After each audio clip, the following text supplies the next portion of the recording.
என் பார்த்த பெற்றோர்களே, இன்னைக்கு காலையில் நாமக்கல்லிருந்து திரு பெரியசாமி அவர்கள், உதவி கல்வி ஆய்வாளர், எனக்கு ஃபோன் பண்ணார்.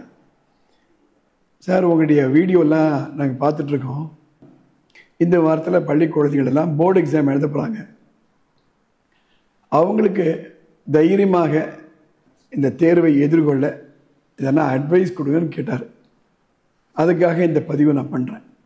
என்னுடைய 30-40 ஆண்டுகள் அனுபவத்தில் நானும் ராதா மேடமும் பள்ளிக்கூடத்தை நடத்தும் பொழுது ஒரு முக்கியமான ஒரு பரிமாணத்தை பார்த்து, அதிகமாக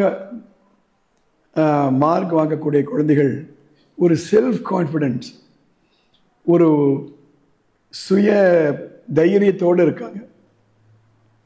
என்ன கேள்வி இருந்தாலும் என்னால் ஆன்சர் பண்ண முடியும், நான் படித்தது எல்லாமே எனக்கு நினைவு இருக்கும், எப்போவுமே அந்த ஒரு மனநிலையோடு அவங்க இருப்பாங்க. கொஞ்சம் ஸ்ட்ரகிள் பண்ணக்கூடிய குழந்தைகள் அவங்க மனசில் படித்ததெல்லாம் மறந்து போன மாதிரியும் ஒன்றுமே தெரியாத மாதிரியும் ஒரு ஃபீலிங். இது 2 மைண்ட் செட் என்று சொல்வேன். இந்த மைண்ட் செட் ரொம்ப ரொம்ப முக்கியம். ஆங்கிலத்தில் ஒரு வார்த்தை உண்டு, fake it to make it. ஃபேக்னா போலி, அதாவது எதை நினைக்கிறாயோ அதுவாகவே ஆகிவிடுவாய். இப்போ நான் தைரியமாக இருக்கேன், என்னால் எல்லாத்தையும் சால்வ் பண்ண முடியும், எனக்கு எல்லாம் நினைவு இருக்கும் என்று நினைக்கக்கூடிய மனநிலையில் படித்தது எல்லாமே மனசில் நினைவாக இருக்கும். சாதாரணமாகவே ஒரு எக்ஸாம் நடக்கும் பொழுது அந்த கொஸ்டின் பேப்பரை வாங்கி பார்க்கும்பொழுது தான் அவங்களுக்கு அந்த ஒரு ரியாலிட்டி தெரியும். நான் ஒரு எக்ஸசைஸ் கொடுக்குறேன். இந்த காணொளி பார்க்கக்கூடிய பெற்றோர்கள், ஆசிரியர்கள் இந்த ஐடியாவை கொஞ்சம் உங்கள் குழந்தைகளோட சொல்லுங்கள். என்ன செய்யணும்னா, தினம் காலையில் எழுந்த உடனே ஒரு 5-10 நிமிடங்கள் கண்களை மூடிக்கொண்டு,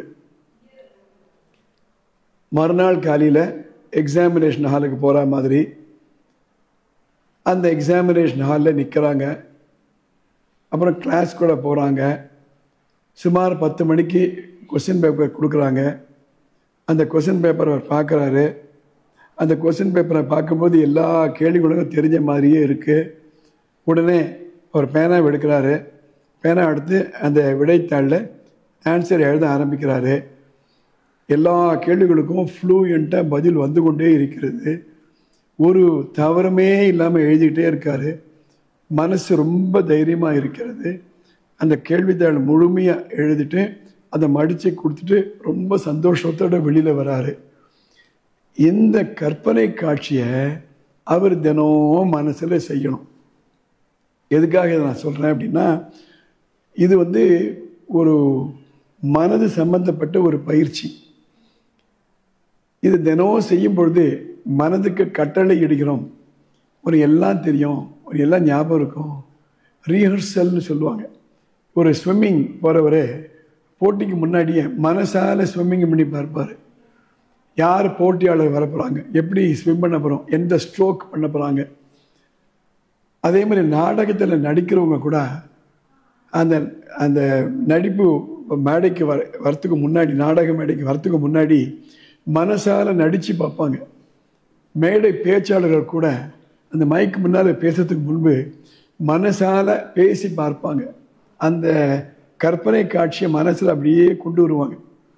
அந்த ரியாலிட்டியை மனசில் போய் உட்காரும். அந்த கற்பனை காட்சி மனசில் போய் உட்காரும். ஒரு கிரிக்கெட்டர் கூட ஒரு பந்து போகிறதுக்கு முன்னாடி போடுற மாதிரி யோசனை பண்ணி பார்ப்பார். பேட்ஸ்மேன் கூட அடிக்கிறதுக்கு முன்னாடி இப்படி அடிக்க போகிறோம் யோசனை பண்ணி பார்ப்பாங்க. அதே மாதிரி தான் ஒவ்வொரு துறையிலும் மனித வர்க்கத்திற்கு தான் கற்பனை காட்சியை, ரியாலிட்டியை கொண்டு வரக்கூடிய சக்தி இருக்கிறது.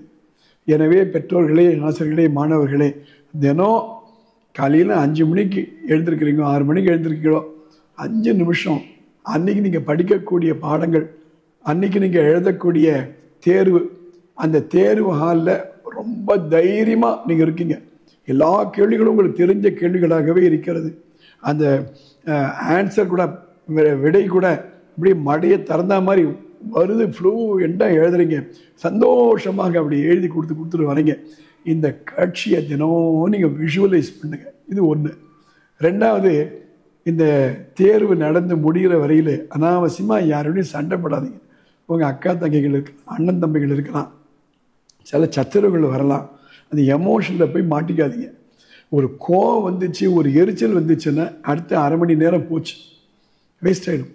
அப்போ அது வரையும் படிச்சதெல்லாம் கூட மறந்துடும். பெற்றோர்களுக்கு ஒரு அறிவுரை சொல்ல விரும்புகிறேன்.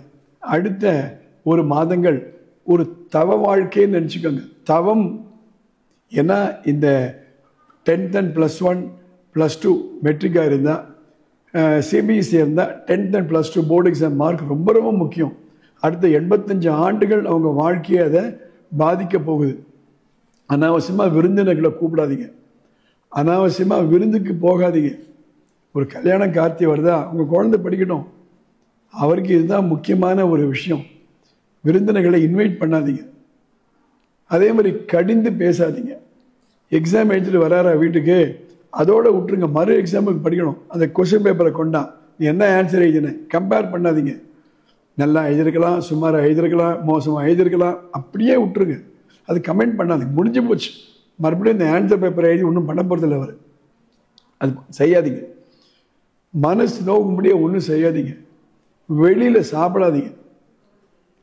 சில குழந்தைகள் 9th 10th 6th கூட இப்போலாம் பார்க்குறோம், மோட்டர் பைக் ஓட்டுறாங்க. அடுத்த ஒரு மாதம் கிட்டே போகாதீங்க. ஏனென்றால் ஒரு ஆக்சிடெண்ட் ஆகிடுச்சு அப்படின்னா கையில் அடிபடுதுன்னா போயிடும். இதெல்லாம் நீங்கள் மனசில் வச்சுக்கோங்க. எக்ஸாமினேஷன் ஹாலுக்கு முன்னாடியே நீங்கள் போயிடுங்க. இது சம்மந்தப்பட்ட பல அறிவுரைகளை உங்கள் டீச்சர்கள், உங்கள் தலைமை ஆசிரியர் சொல்லியிருப்பாங்க. இதை பற்றி விவரமான வழிமுறைகளை உங்கள் பள்ளிக்கூடத்தில் ஏற்கனவே செஞ்சுருப்பாங்க.